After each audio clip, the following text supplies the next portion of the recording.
Hey guys, just wanted to make a shout out to this SEAL Joel Lambert I just saw on newsnationnow.com. It looks like Joel was a SEAL for 10 years and expert on evading being captured and tracking fugitives and terrorists and whatnot. I want to make a couple comments on that. First off, thanks, Mr. Lambert, for your service and what you've done, and it's very noble.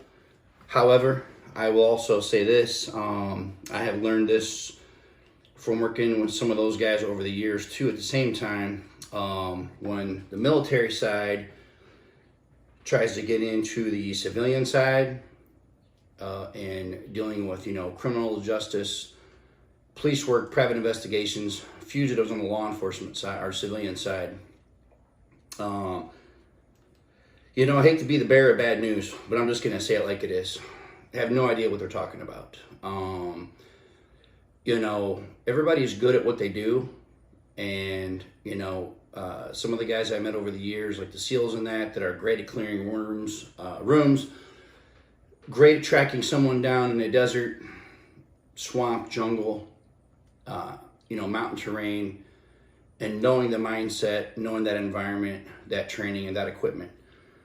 When you try to mix that over into the civilian side or private investigations and things like that, unfortunately, it is not even remotely related. People hate to hear things like that, but it's just not. And the reason I know that, you may ask, is because I did it the last 28 years of my life. So when someone says it's just a matter of time before this guy gets caught, like we're just biding our time, like the FBI and everybody else with all their drones, thermal, night vision, satellite imagery, everything else, can't find this guy anywhere. I have no idea. I literally have no idea where this guy is.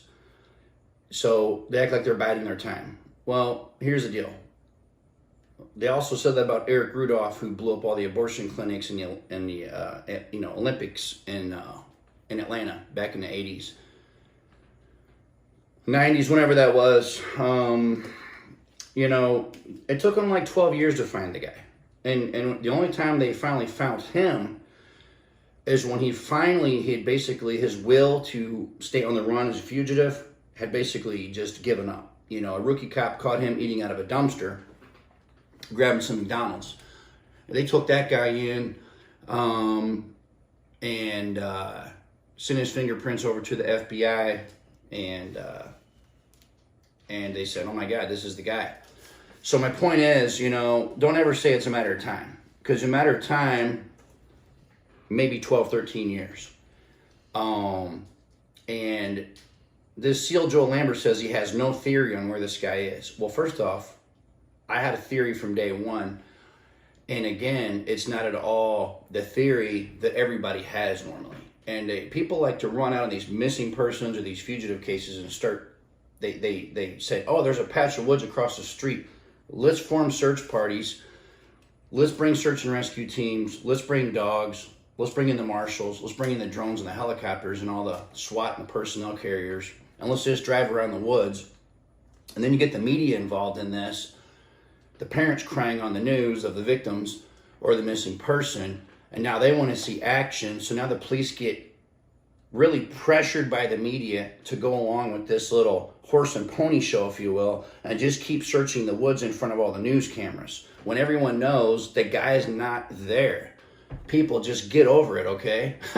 You have to think outside of the box on this. You cannot have this, small people have small mindset and then go, well, hey, all the other guys are looking in the woods, so he must be there. Let's go look in the woods. I would never say, never as an experienced investigator, this guy could absolutely be in the Florida Everglades, okay? He could be, as the one social media sleuths tried to say, in a bunker in the backyard under the flower pots, where they claim a hand was sticking out. I mean, is that possible? Is it possible he's literally in a false room in the house and the FBI missed it? It's actually happened. Is it possible he's in an actual elaborate bunker in the backyard? It's also happened. Are those scenarios likely?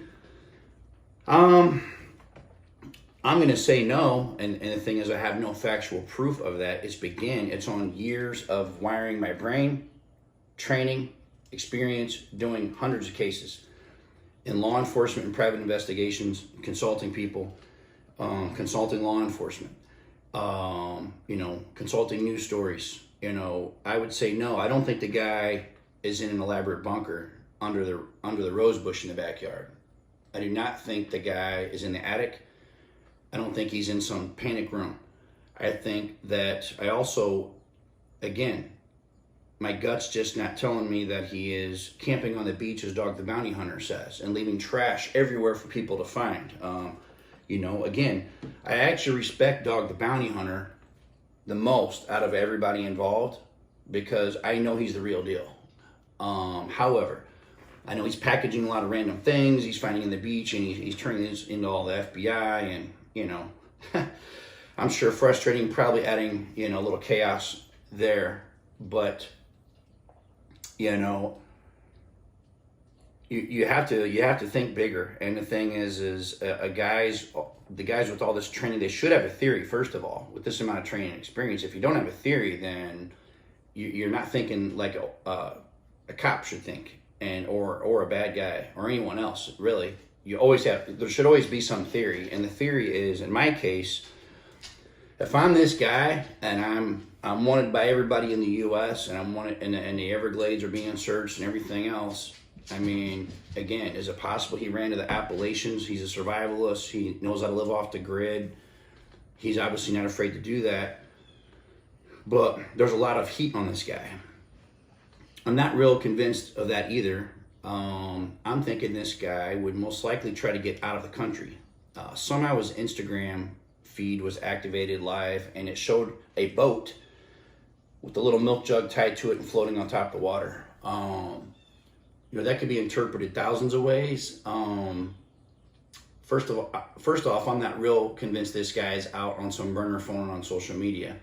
That's very risky when you start, using electronic devices and things that can be tracked of that nature. But again, or did he accidentally, hit something and do that? I'm not sure. I'm not sure if he's communicating with his family and loved ones via some burner phone or some other communications. Again, it's very risky with the technology that law enforcement has.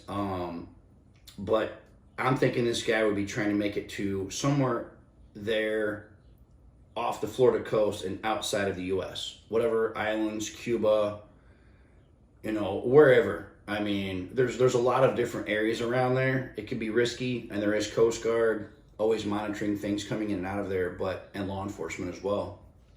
But I just think this guy is smart enough that he is going to try to get away from the country. And I'm sure it's got to be somewhat similar to the Mexico border.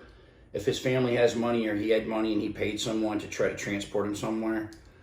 I mean, and by now, this guy could be in Paris, France, first of all, time-wise. This guy could be anywhere. I mean, the more time that goes on, the bigger the circumference turns into of a search area for this guy. And this guy could literally be anywhere. So, which makes it more intriguing, brings in more what-if questions. But, people just need to get over this Navy SEAL syndrome of that these SEALs know everything. They don't, okay? Just get over it. I mean, it's almost kind of comical. And again, everybody has their own specialties, but, I had a SEAL tell me before that on a missing person case that you're going to wait 48 hours to start searching for a missing girl. Okay, here's the deal. You're not. Nor is a SEAL going to wait 48 hours to search for his missing buddy. Okay, it's probably the most comical thing I ever heard. And the thing is, where people get that 48 hours and 24 hours and 74-hour window thing on to start searching is from TV.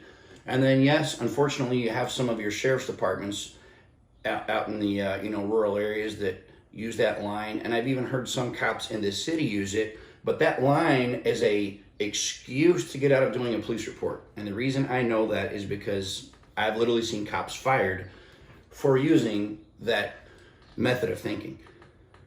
And because that is no method of thinking. That's a method of being lazy and not doing your job. No one waits, and just like the medical field, a critical investigation like a murder or missing person or a fugitive, the first hour is the golden hour, because that is when you want to get on top of things, develop information, get leads from the community, review cameras, soak in all this information, and get on the trail of this guy as fast as you can. And after that hour, that guy, again, could be anywhere.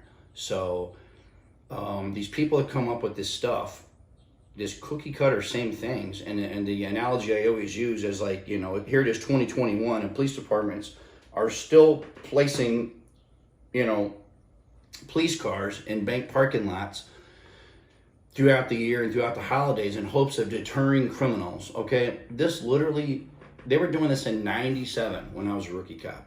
It is 2021, and every bad guy or guy that's been in prison and done time that is going to rob a bank and sees a police car backed into a bank and it's never moved, he's going to know there's no cop there. So it is very crazy to me to see that the mindset never changes. Okay, with today's time and time we're in, I mean, the fact that people just don't seem to progress their thinking on these things, to me, that's what's the most concerning. And everybody's just a bunch of little lemmings running around, and they let law enforcement, like in this case, they've let the media pressure them into doing certain types of investigations. And the thing is, I'm telling you right now, that's a huge mistake. And while you're doing that, and while you're allowing the media to pressure you in to doing an investigation that makes no sense, the guy is making his way to wherever he's going. So again,